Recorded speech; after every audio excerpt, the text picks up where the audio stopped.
이번 분석을 시작하기에 앞서 투자 판단의 최종 책임은 투자자 본인에게 있다는 점을 명확히 말씀드립니다.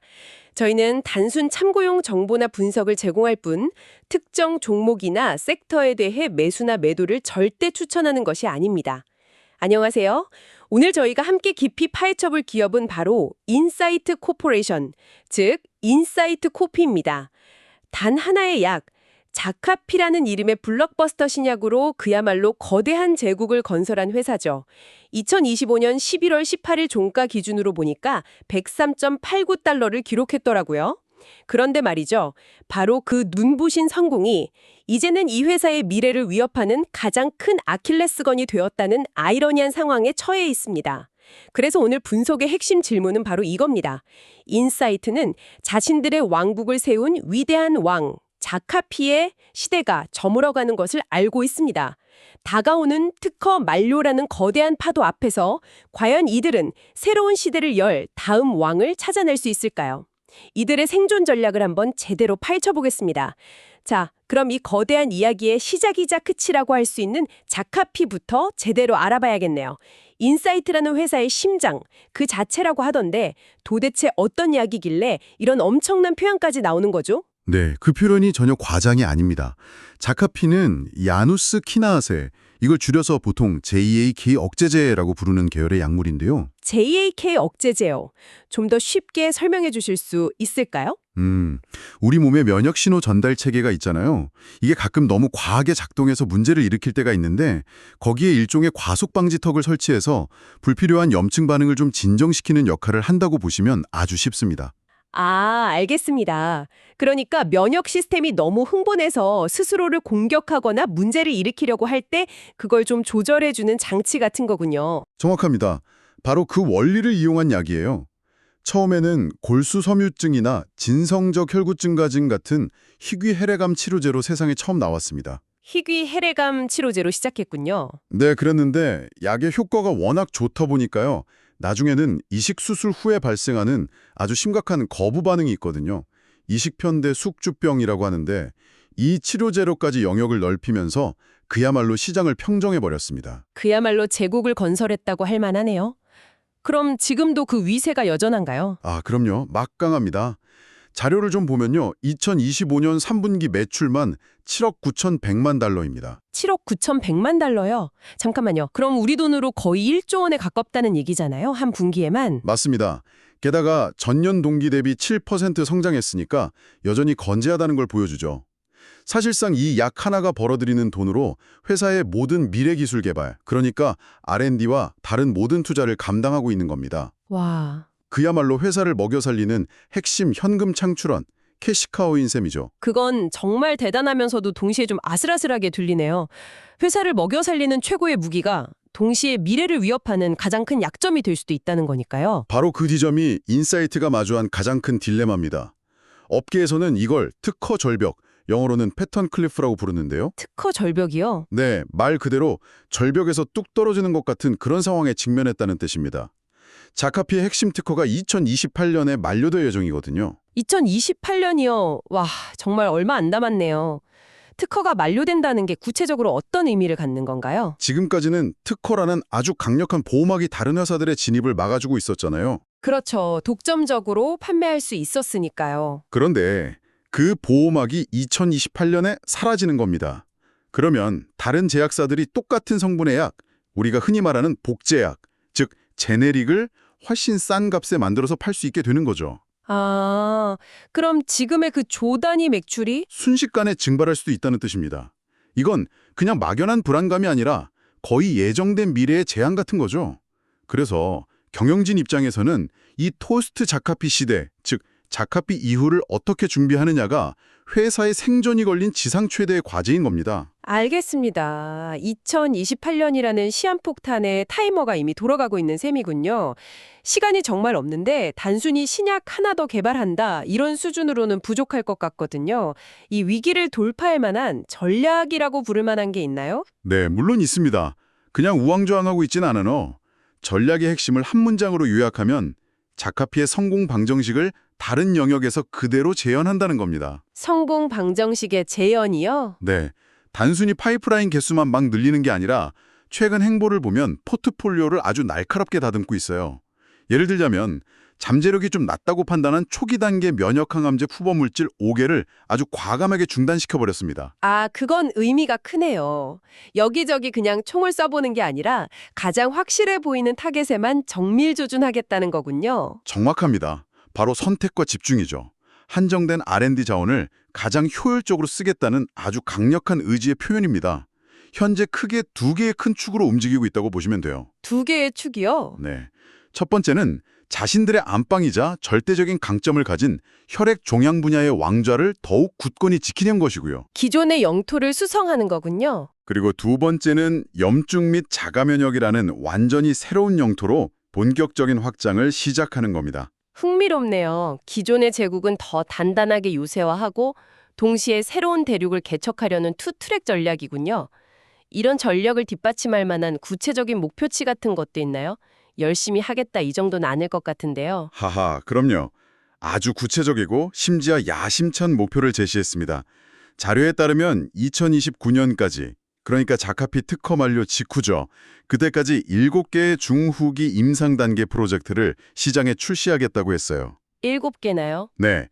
그리고 더 놀라운 건 자카피 특허가 만료된 이후에도 연평균 15에서 20%의 성장을 이루겠다고 공언했습니다. 와, 주력 제품의 매출이 급감할 게 뻔한데 연평균 15에서 20% 성장을 하겠다. 이건 정말 대단한 자신감의 표현인데요. 그렇죠. 그만큼 후속 파이프라인에 자신이 있다는 뜻으로 해석할 수 있습니다. 그렇다면 그 엄청난 목표를 달성할 선봉장, 즉 차기 왕자를 노리는 첫 번째 주자는 누구인지 궁금해지네요. 가장 먼저 눈에 띄는 건 피복과 영역의 옵젤루라라는 제품입니다.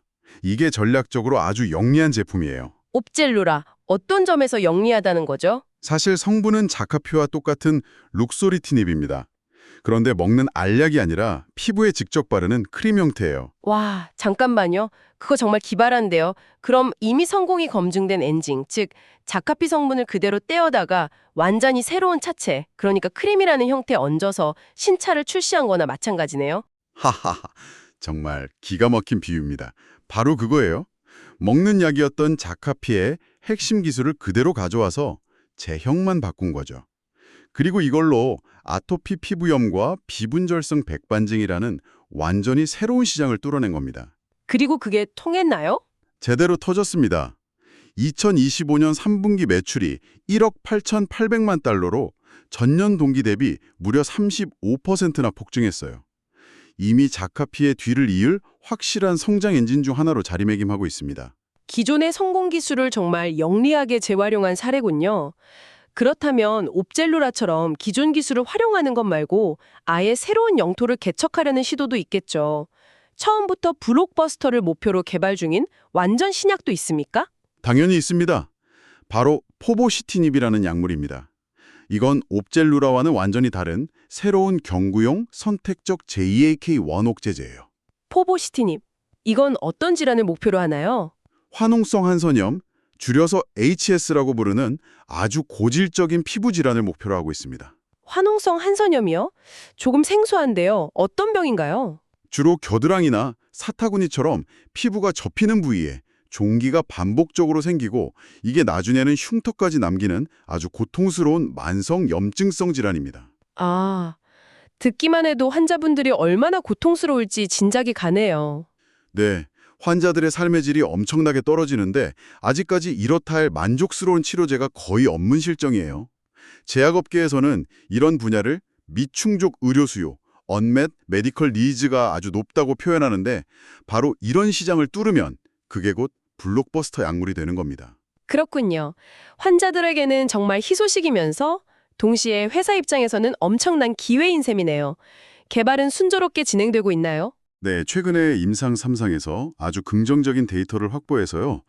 2025년 말이나 2026년 초에 FDA에 신약 허가 신청, 즉 NDA를 제출할 계획입니다. 오, 그럼 상용화가 정말 코앞이네요. 그렇죠. 그런데 넘어야 할 산이 결코 만만치가 않습니다. 어떤 산이죠? 우선 시장에는 이미 에브비의 린보크라는 아주 강력한 경쟁자가 버티고 있고요. 경쟁 약물이 이미 있군요. 네. 그리고 더 중요한 게 있는데 바로 JAK 억제제 계열 약물들이 공통적으로 안고 있는 안전성 이슈입니다. 이른바 블랙박스 경고, 블랙박스 워닝 문제죠. 블랙박스 경고요? 그게 뭔가요? 항공기에 있는 그거랑 비슷한 건가요? 하하, 비슷하면서도 좀 다릅니다. FDA가 특정 약물의 심각한 부작용 위험, 예를 들어 심장마비나 혈전, 암 발생 위험 같은 것들을 경고하기 위해서 약품 설명서에 검은색 테두리로 가장 눈에 띄게 표시하는 최고 수준의 경고를 말합니다. 아, 의사나 환자에게 보내는 가장 강력한 경고 신호 같은 거군요. 맞습니다. 이 약을 처방할 땐 각별히 주의하세요 라고 아주 강력하게 알리는 거죠. 퍼부시티닙도 이 문제를 반드시 극복하고 효능뿐만 아니라 경쟁 약물 대비 안전성까지 확실히 증명해야만 시장에서 성공할 수 있을 겁니다. 알겠습니다. 피부과라는 새로운 영토를 개척하면서도 아까 말씀하신 대로 기존의 주력 분야인 혈액암이라는 안방도 당연히 놓치지 않고 있겠죠? 그럼요. 거긴 절대 놓칠 수 없죠. 자료에 보니까 INCA 03989라는 무슨 암호명 같은 후보 물질이 언급되던데 이게 게임 체인저가 될 가능성이 있다고 하네요. 뭐가 그렇게 다른 겁니까? 자, 여기서부터가 정말 흥미로워지는 지점입니다. 이 약의 가장 중요한 차이점은요, 바로 작용 방식에 있어요. 지금까지의 약들이 대부분 병의 증상을 완화하는 데 초점을 맞췄다면 이 약은 완전히 다릅니다. 어떻게 다른가요? 이 약은 변이된 칼레티큘린, 즉 MCAR, 뮤테이티드 칼레티큘린이라는 단백질을 직접 표적하는데요. 이게 바로 병을 일으키는 근본 원인 자체입니다. 잠시만요. 그건 정말 중요한 지점 같은데요. 다시 한번 정리해보면 기존 약들이 병의 증상이라는 피어나는 연기를 끄는 소방수 역할이었다면 이 신약은 아예 화재의 근원 자체를 제거하러 들어가는 거군요. 바로 그겁니다. 완벽한 비유예요. 이건 완전히 게임의 규칙을 바꾸는 시도인 거죠. 와, 그래서 질병의 경과 자체를 바꿀 수 있다. 즉 disease modifying이라는 엄청난 잠재력을 가졌다고 평가받는 겁니다. 실제로 그럴 가능성을 보여주는 데이터가 있나요? 네, 있습니다. 최근에 유럽 혈액학회에서 발표된 초기 임상 데이터를 보면 골수증 숙성 종양 환자들에게서 아주 높은 반응률을 보였고요. 심지어 원인이 되는 변이 유전자의 빈도까지 줄이는 결과가 나왔습니다. 유전자의 빈도를 줄인다니 이건 정말 대단한데요. 그렇죠. 그래서 시장의 기대가 엄청날 수밖에 없습니다. 이것이야말로 자카피의 왕자를 물려받을 가장 강력한 후계자 후보이자 인사이트가 혈액암 분야의 절대 강자라는 리더십을 계속 유지하게 해줄 핵심 전략무기라고 할 수 있습니다. 들어보니 정말 대단하네요. 그런데 이런 혁신적인 약들을 전부 다 자체적으로만 개발하는 건가요? 아니면 동맹군을 끌어들여서 같이 싸우기도 하나요? 좋은 질문입니다. 요즘 같은 시대에 모든 걸 혼자 할 수는 없죠. 외부와의 전략적 협력, 즉 파트너십도 아주 활발하게 진행하고 있습니다. 아, 그런 사례도 있군요. 네, 대표적인 사례가 바로 니크틴보라는 약입니다. 이 약은 신닥스 파마슈티컬스라는 다른 바이오테크 회사와 공동으로 개발했습니다. 니크틴보는 어떤 약인가요? 만성 이식편대 숙주병, 즉 CGVHD 치료제인데요. 이미 FDA 승인을 얻어봐서 시장에 출시가 됐습니다. 아, 이것도 이식편대 숙주병 치료제군요. 자카피의 영역과 겹치네요. 맞습니다. 그래서 기존에 자카피로 구축해놓은 영업망이나 마케팅에서 엄청난 시너지를 낼 수 있죠. 실제로 출시 초기부터 아주 강력한 성장세를 보이면서 새로운 수익원으로 빠르게 자리 잡고 있습니다. 그렇군요. 이건 인사이트가 내부 R&D 역량도 뛰어나지만 외부의 좋은 기술을 알아보는 안목과 그걸 가져와서 협력하는 능력 또한 아주 뛰어나다는 걸 보여주는 좋은 예시라고 할 수 있습니다. 알겠습니다. 이렇게 피부과, 혈액암, 그리고 파트너십까지 여러 전선에서 동시에 전쟁을 치르려면, 즉 대규모 R&D를 진행하려면 든든한 군자금이 필수일 텐데요. 인사이트의 재무 상태, 그러니까 곳간 사정은 좀 어떤가요? 넉넉한 편인가요? 아주 견고합니다. 돈 걱정은 안 해도 될 수준이라고 보시면 돼요. 2025년 3분기 총수익이 전년 대비 20%나 증가한 13억 7천만 달러였고요. 수익이 20%나 늘었군요. 더 중요한 건 순이익인데요. 순이익은 무려 4억 2,420만 달러로 그야말로 급증했습니다. 단순히 매출만 늘어난 게 아니라 수익성까지 크게 개선됐다는 뜻이죠. 내실이 아주 탄탄하네요. 네. 그리고 무엇보다 부채 비율이 낮고 현금 유동성이 아주 풍부해서요. 앞으로 더 좋은 기회가 보였을 때, 예를 들어 과감하게 M&A를 한다거나 다른 회사의 유망한 파이프라인을 사올 수 있는 충분한 실탄을 두둑하게 쌓아두고 있습니다. 하지만 R&D에 그렇게 막대한 돈을 쓴다는 건 반대로 생각하면 단기적인 이익에는 좀 부담이 될 수도 있잖아요. 미래를 위한 투자와 현재 주주들의 이익 사이에서 균형을 잡는 게 쉽지만은 않을 텐데요. 바로 그게 바이오테크 기업이 평생 걸어야 하는 아슬아슬한 줄타기 같은 겁니다. 미래에 터질지도 안 터질지도 모르는 대박을 위해서 오늘 당장 막대한 돈을 쏟아부어야 하니까요. 그렇죠. 리스크가 크죠. 하지만 앞서 말씀드렸던 파이프라인 구조 조정에서 그들의 전략적인 의도를 읽을 수 있습니다. 그냥 무작정 돈을 쓰는 게 아니라는 거죠. 성공 가능성이 높은 곳에 자원을 집중해서 R&D 투자의 효율성을 극대화하고 궁극적으로는 더 높은 투자 수익률, 즉 ROI를 달성하려는 움직임입니다. 낭비되는 자원을 줄이고 핵심 자산에만 집중하겠다는 뜻이죠. 그렇군요. 그럼 이 모든 것을 종합해 봤을 때 인사이트의 기업 가치를 앞으로 어떻게 봐야 할까요? 현재 주가에는 어떤 기대와 우려가 뒤섞여 있다고 볼 수 있을까요? 현재 주가에는 2028년 자카피 특허 만료라는 그 거대한 리스크가 상당 부분 미리 반영되어 있다고 봐야 합니다. 아, 이미 주가에 그 우려가 녹아 있다는 말씀이시군요. 네, 그렇습니다. 시장은 이미 최악의 시나리오를 어느 정도는 염두에 두고 가격을 매기고 있다는 거죠. 그렇다면 주가가 앞으로 움직일 방향은 결국 그 우려를 뒤집을 만한 새로운 희망에 달려 있겠군요. 정확합니다. 시장은 이미 자카피의 시대가 저무는 것을 걱정하고 있어요. 이제 시장의 모든 관심은 그래서 다음 왕은 누구냐? 여기에 쏠려 있는 겁니다. 결국 후계자들이 증명해 보여야 하는 거네요. 맞습니다. 지금까지 우리가 길게 이야기한 이 새로운 파이프라인들이 얼마나 성공적으로 시장에 안착하느냐가 앞으로 인사이트의 기업 가치를 재평가하는 가장 핵심적인 변수가 될 겁니다. 구체적으로는 옵젤루라의 성정세가 계속 유지되는지, 그리고 가장 중요한 포보시티닙과 MCAR 항체가 최종적으로 FDA의 허들이라는 관문을 넘어 시장에 출시될 수 있는지, 여기에 모든 것이 달려있다고 해도 과언이 아닙니다. 알겠습니다. 그럼 오늘 분석을 한번 정리해보죠. 인사이트 코퍼레이션은 그야말로 성공적인 전환기라는 아주 중요하고 어려운 시험대 위에 서 있는 것 같습니다. 자카피라는 하나의 위대한 성공에 안주하지 않고 오히려 그 성공이 만들어준 막대한 부와 시간을 발판 삼아서 특허 만료라는 명백한 위기를 돌파하려는 아주 정교한 전략을 펼치고 있다는 인상을 받았습니다. 네, 맞습니다. 단기적으로는 이미 시장에 나와 있는 옵젤루라와 니크틴보가 실적을 든든하게 받쳐주고 곧 허가 신청을 앞두고 있는 포보시티닙이 성공적인 신호탄을 쏘아 올리는지가 아주 중요한 모멘텀이 될 겁니다. 그리고 중장기적으로는요? 중장기적으로는 역시 게임의 규칙 자체를 바꾸는 MCAR 항체 같은 혁신적인 약물이 자카피의 공백을 완벽하게 메우고 회사를 한 단계 더 높은 곳으로 도약시키는 열쇠가 되겠죠. 오늘 긴 시간 동안 정말 흥미로운 분석이었습니다. 청취자 여러분께 마지막으로 생각해 볼 만한 질문을 하나 던지면서 마무리하고 싶은데요. 인사이트의 이야기는 비단 이 회사 하나에만 국한된 것이 아니라 혁신으로 먹고 사는 모든 산업의 축소판처럼 보입니다. 하나의 위대한 발견이나 발명으로 엄청난 성공을 거둔 기업이 그 성공의 유효기간이 다하기 전에 과연 두 번째, 세 번째 혁신을 인위적이고 또 체계적으로 만들어낼 수 있을까요? 반짝 성공한 원히트 원더가 시대를 초월하는 왕조가 되기 위해 진정으로 필요한 것은 무엇일까요?